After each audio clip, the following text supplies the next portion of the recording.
Picture the Alps. Absolutely gorgeous, right? But for centuries, they've also acted as this impenetrable geographic fortress. We're talking about a massive, towering wall sitting right in the middle of Europe, effectively acting as a colossal barrier to trade and travel. Today on this explainer, we're looking at how engineers finally cracked this ancient sleeping giant from the inside out. We are going deep underground to uncover the awe-inspiring engineering behind the Gotthard Base Tunnel. Okay, let's dive right into this, because the sheer scale here is, well, it's staggering. 57 kilometers long. To put that into perspective for you, that's roughly the distance from Delhi to Ghaziabad, and they carved the whole thing straight through solid rock. It's not just the longest tunnel in the world, it is a literal testament to the absolute limits of modern engineering. So why go through all this trouble? For generations, the old way meant navigating these incredibly treacherous, zigzagging mountain passes. Trains and trucks had to climb extremely steep inclines, and they were constantly threatened by heavy snow and deadly avalanches that would just choke up the routes. But the new way? Engineers proposed something absolutely audacious, a completely flat, straight line cutting directly through the Earth's crust. The goal was simple but massive: seamlessly connect the booming factories of Northern Europe with the bustling seaports of Southern Europe without having to climb a single hill. But here's where the physics of the project become really daunting. It wasn't just incredibly long, it was incredibly deep, 2.5 kilometers straight down into the mountain. At that depth, the sheer, claustrophobic weight of the millions of tons of rock above is immense. We're talking about a level of pressure where the crushing weight of the mountain could literally tear solid steel like it was paper. So how do you actually fight a mountain? You bring in a mechanical titan. Enter Sissy, a completely custom-built tunnel boring machine. And listen, this wasn't just your average drill. Sissy stretched 450 meters long. That's nearly half a kilometer of pure mechanical muscle. The cutter head at the very front was taller than a 2-story house. This was the ultimate weapon engineers unleashed to chew through the unyielding rock of the Swiss Alps. And this brilliantly illustrates just how beastly she was. Powering a machine of this size required an astronomical energy draw. Sissy consumed enough electricity every single day to power an entire town of 20,000 homes. The energy required was massive, but it was the only way to slowly grind through that ancient stone at a pace of just a few meters a day. But as Sissy dug deeper, engineers hit a formidable, boss-level enemy: extreme underground heat. At 2 kilometers down, geothermal radiation basically turned the tunnel into an oven. Temperatures soared to a deadly 50 degrees Celsius. It was so relentlessly hot that workers were drenched in sweat in a matter of minutes and could only endure 15 to 20-minute shifts. Stay any longer, and heat stroke was pretty much guaranteed. They actually had to halt the digging and become the very first construction site to build a livable environment before continuing, installing these massive cooling pipes just to make the air breathable. So, the crucial point is, the heat was just one hazard. The mountain was also actively shifting and cracking around them. Rocks were collapsing without any warning. To prevent the tunnel from completely caving in, engineers had to develop rapid response mountain defense tactics. The second the boring machine moved forward, workers sprayed rapid dry concrete onto the exposed rock.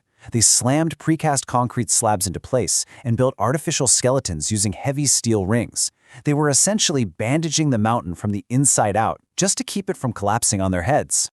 Just when the rock was stabilized, they encountered a second, highly volatile obstacle: pressurized underground reservoirs that were trapped deep in the fault lines. Because of the mountain's massive weight pressing down, this water was pressurized to a staggering 2,900 psi. To put that into perspective, that is the equivalent of resting the entire weight of a car on a single square inch. If this pressurized water suddenly broke through, it would blast through those concrete walls like a cannonball, destroying absolutely everything in its path. So how do you stop a highly pressurized liquid bomb? Well, you freeze it. Let's walk through this because it's ingenious. Step 1, they carefully drilled small pipes into the rock face. Step 2, they pumped a specialized freezing liquid inside for weeks. Step 3, they just waited as the pressurized water turned into a solid, unmoving wall of ice. And finally, step 4, they safely used the boring machine to cut right through the frozen mountain. And brilliantly, when they laid the final concrete, they actually left collection points behind the walls so the water could eventually unfreeze and drain out harmlessly, instead of building pressure against the tunnel. Now, fighting through rock, intense heat, and ice creates a lot of mess. Specifically, an absolutely staggering 30 million tons of rock and debris. Hundreds of trucks ran day and night just to haul away the crushed mountain. If you took all that rubble and piled it up, you could literally build a completely new mountain out of it. But the Swiss, they didn't just dump it all in a landfill. They took this enormous pile of rubble, which, by the way, was enough material to build 5 Great Pyramids of Giza, and turned it into ecological art. They transported the debris and carefully placed it into Lake Lucerne to create these beautiful, thriving artificial islands. It was a massive win for the local ecosystem, turning the mountain's excavated interior into a lush bird sanctuary. This monumental effort definitely wasn't an overnight success. It was a generational epic. I mean, the initial idea was actually proposed way back in 1940. It took until 1993 for the massive engineering plans to finally be approved and for construction to officially begin. Over the next 17 years, an entire underground world was formed. 2,600 workers lived and breathed in the dust and the noise, pushing forward until the final triumphant breakthrough in October 2010. Now, what's really interesting is what happened during that historic breakthrough in 2010. The precision was just mind-blowing. Digging from opposite sides 57 kilometers apart, the 2 massive drill heads met in the middle and were off by only 0.5 inches. Half an inch?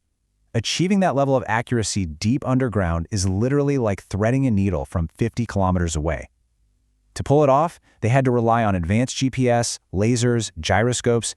They even had to factor the curvature of the Earth into their math. So, the rock was conquered, the water was tamed, the tunnel was perfectly connected. But what was the biggest invisible enemy waiting for them right at the finish line? Just when you think the battle against the mountain is finally over, physics throws a completely unseen curveball.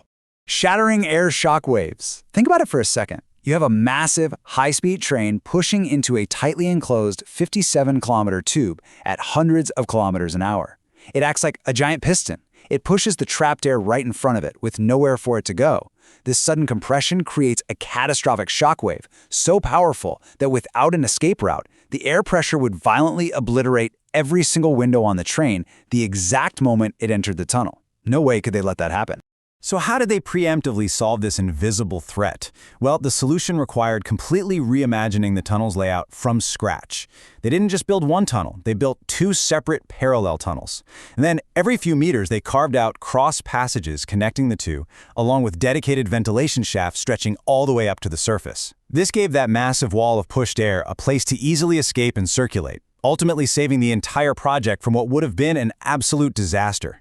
And speaking of saving the project, let's talk about the colossal financial weight of this whole endeavor. $12.5 billion. That is the financial investment required to turn a 17-year impossible dream into a reality.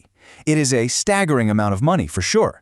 But for Europe, it was absolutely crucial to prevent their entire trade system from collapsing under the bottleneck of those old, heavily polluted alpine roads. But, there is another number here that we really must acknowledge with deep respect. 9. While we celebrate the technology and the ultimate triumph, we have to slow down and honor the human element. 9 workers lost their lives to the mountain in various tragic accidents during those 17 brutal years of construction. Today, a solemn memorial stands right at the entrance of the tunnel, ensuring that every passenger who passes through remembers the flesh and blood that built this modern wonder. And that leaves us with a profound thought as we wrap up this explainer. When human ingenuity battles ancient, unforgiving nature, what is the true cost of our greatest marvels? The Gotthard Base Tunnel is an incredible testament to what we can achieve when we absolutely refuse to give up. But it's also a stark reminder of the heavy price we pay to reshape the world around us.